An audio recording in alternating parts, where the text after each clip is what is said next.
हरे कृष्णा, राधे राधे। हम सभी साधक श्री चैतन्य महाप्रभु की चरितावली श्रवण कर रहे हैं। प्रसंग है भगवत भजन में बाधक भाव। भगवान नाम सभी प्रकार के सुखों को देने वाला है। इसमें अधिकारी अनाधिकारी का कोई भी भेदभाव नहीं है। सभी के वर्ण के, सभी जाति के, सभी प्रकार के स्त्री पुरुष भगवान नाम का सहारा लेकर भगवान के पाद पद्यों तक पहुंच सकते हैं। देश, काल, स्थान, विधि तथा पात्र का भगवान नाम में कोई नियम नहीं है। सभी देशों में, सभी समय में, सभी स्थानों में शुद्ध अशुद्ध कैसी भी अवस्था हो, चाहे भले ही जप करने वाला बड़ा भारी दुराचारी ही क्यों न हो, भगवान नाम में इन बातों का भेदभाव नहीं है। नाम जप तो सभी को सभी अवस्थाओं में कल्याणकारी ही है। फिर भी भगवान नाम में 10 बड़े भारी अपराध बताए गए हैं। पूर्व जन्मों के शुभ कर्मों से, महात्माओं के सत्संग से अथवा भगवत कृपा से जिसकी भगवान नाम में निष्ठा जम गई हो, उसे बड़ी सावधानी के साथ इन 10 अपराधों से बचे रहना चाहिए। महाप्रभु अपने सभी भक्तों को नामापराध से बचे रहने का सदा उपदेश करते रहते थे। वे भक्तों की सदा देख रेख रखते। किसी भी भक्त को किसी की निंदा करते देखते तभी उसे सचेत करके कहने लगते, देखो तुम भूल कर रहे हो। भगवत भजन में दूसरों की निंदा करना तथा भक्तों के प्रति द्वेष के भाव रखना महान पाप है। जो अभक्त है उनकी अपेक्षा करो, उनके संबंध में कुछ सोचो ही नहीं, उनसे अपना संबंध ही मत रखो। और जो भगवत भक्त हैं उनकी चरण रज को सदा अपने सिर का आभूषण समझो। उन्हें अपने शरीर का सुंदर सुगंधित अंग राग समझकर सदा भक्तिपूर्वक शरीर में मला करो। इसलिए प्रभु के भक्तों में आपस में बड़ा ही भारी स्नेह था। भक्त एक दूसरे को देखते ही आपस में लिपट जाते। कोई किसी के पैरों को ही पकड़ लेता, कोई किसी की चरण धूलि को ही अपने मस्तक पर मलने लगता और कोई भक्त को दूसरे से ही देखकर धूलि में लौटकर साष्टांग प्रणाम ही करने लगता। भक्तों की शिक्षा के निमित्त वे भगवान नाम अपराध की बड़ी भारी भर्त्सना करने और जब तक जिसके समीप वह अपराध हुआ है उसके समीप क्षमा न करा लेते, तब तक उस अपराधी के अपराध को क्षमा हुआ ही नहीं समझते थे। गोपाल चापाल ने श्रीवास पंडित का अपराध किया था। इसी कारण उसके संपूर्ण शरीर में गलित कुष्ठ हो गया था। वह अपने दुख से दुखी होकर प्रभु के शरणापन्न हुआ और अपने अपराध को स्वीकार करते हुए उसने क्षमा याचना के लिए प्रार्थना की। प्रभु ने स्पष्ट कह दिया, इसकी एक ही औषधि है। जिन श्रीवास पंडित का तुमने अपराध किया है उनके चरणोदक का पान करो तो तुम्हारा अपराध क्षमा हो सकता है। मुझ में वैष्णव अपराधी को क्षमा करने की सामर्थ्य नहीं है। गोपाल चापाल ने ऐसा ही किया। श्रीवास के चरणोदक को निष्कपट भाव से प्रेम पूर्वक मुझ में वैष्णव अपराधी को क्षमा करने की सामर्थ्य नहीं है। गोपाल चापाल ने ऐसा ही किया। श्रीवास के चरणों दक को निष्कपट भाव से प्रेम पूर्वक पीने से ही उनका कुष्ठ चला गया। सत्पुरुषों की निंदा, भगवान नाम में भेदभाव, गुरु का अपमान, शास्त्र की निंदा, भगवान नाम में अर्थवाद, नाम का आश्रय ग्रहण करके पाप कर्मों में प्रवृत्त होना, धर्म व्रत जप आदि के साथ भगवान नाम की तुलना करना, जो भगवान नाम को सुनना ना चाहता हो उन्हें नाम का उपदेश देना, नाम का महात्म श्रवण करके नाम में प्रेम न होना, अहंता ममता तथा विषय भोगों में लगे रहना, ये 10 नामापराध हैं। नामापराधी चाहे कोई भी हो, प्रभु उसी को यथोचित दंड देते और अधिकारी हुआ तो उसका प्रायश्चित भी बताते थे। यहाँ तक कि अपनी जननी श्री शची देवी के अपराध को भी उन्होंने क्षमा नहीं किया और जब तक जिनका अपराध हुआ था उनसे क्षमा नहीं करा ली, तब तक उन पर कृपा ही नहीं की।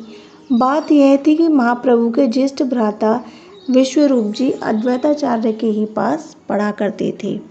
वे आचार्य को ही अपना सर्वस्व समझते और सदा उनके ही समीप बने रहते थे। केवल रोटी खाने भर के लिए घर जाते थे। अद्वैताचार्य उन्हें योग वशिष्ठ पढ़ाया करते थे। वे बाल्यकाल से ही सुशील, सदाचारी, मेधावी तथा संसारी विषयों में से एकदम विरक्त थे। योग वशिष्ठ के श्रवण मात्र से उनके हृदय का छिपा हुआ त्याग, वैराग्य एकदम उमड़ आया और वे सर्वस्व त्याग कर परिव्राजक बन गए। अपने सर्वगुण संपन्न प्रिय पुत्र को असमय में गृह त्याग कर सदा के लिए चले जाने के कारण माता को अपार दुख हुआ और उसने विश्वरूप के वैराग्य का मूल कारण अद्वैताचार्य को ही समझा। वात्सल्य प्रेम के कारण भूली हुई भोली भाली माता ने सोचा, अद्वैताचार्य ने ही ज्ञान की पोथी पढ़ा पढ़ा कर मेरे प्राण प्यारे पुत्र को परिव्राजक बना दिया। जब माता बहुत रुदन करने लगी और अद्वैताचार्य जी के समीप भांति भांति का विलाप करने लगी, तब अद्वैताचार्य जी ने यूं ही बातों में समझाते हुए कह दिया, शोक करने की क्या बात है। विश्वरूप ने कोई बुरा काम थोड़े ही किया है। उसने तो अपने इस शुभ काम में अपने कुल की आगे पीछे की 21 पीढ़ियों को ताड़ दिया। हम तो समझते हैं पढ़ना लिखना उसी का सार्थक हुआ। जिन्हें पोथी पढ़ लेने पर भी ज्ञान नहीं होता, वे पठित मूर्ख हैं। ऐसे पुस्तक के कीड़े बने हुए पुरुष पुस्तक पढ़ लेने पर भी उसके असली मर्म से वंचित ही रहते हैं। बेचारी माता के तो कलेजे का टुकड़ा निकल गया था। उसे ऐसे समय में इतनी ऊंची ज्ञान की बातें कैसे प्रिय लग सकती थीं। इन बातों से उसके मन में इन्हीं भावों का दृढ़ निश्चय हो गया कि विश्वरूप के गृह त्याग में आचार्य की जरूर सम्मति है। वह आचार्य से अत्यधिक स्नेह करता था। इनकी आज्ञा के बिना वह जा ही नहीं सकता।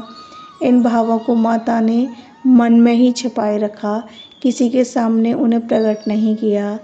अब जब निमाई भी आचार्य के संसर्ग में अधिक रहने लगे और आचार्य ही सबसे अधिक भगवत भाव से इनकी पूजा स्तुति करने लगे, तो बेचारी दुखनी माता से अब नहीं रहा गया।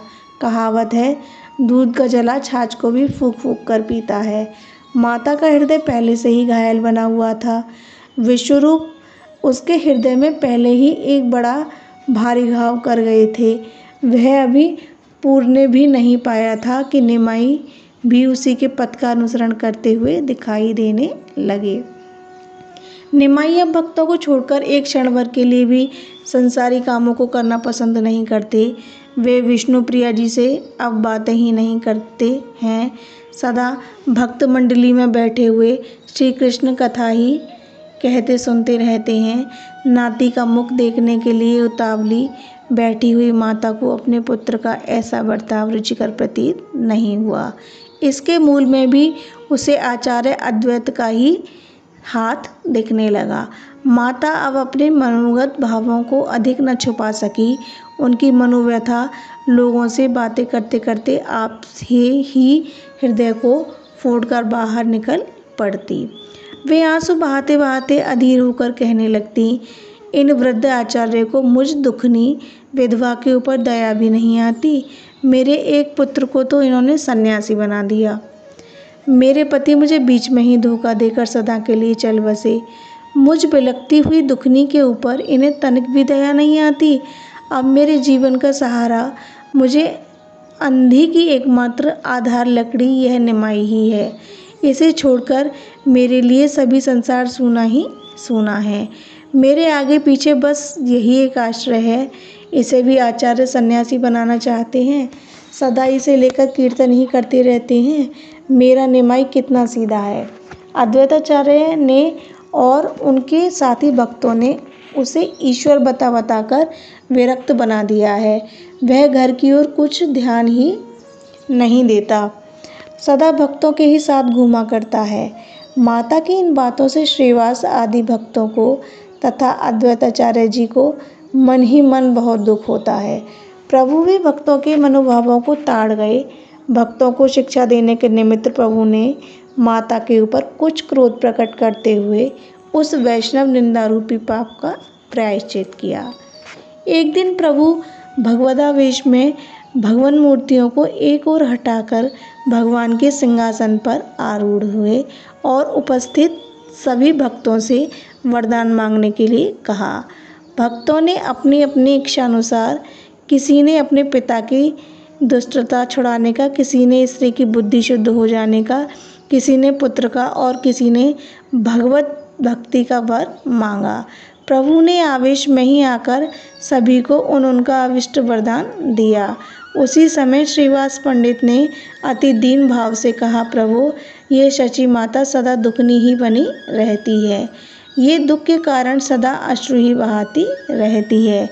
भगवान, इनके ऊपर भी ऐसी कृपा होनी चाहिए कि इनका शोक संताप सब दूर हो जाए। जय जय श्री राधे।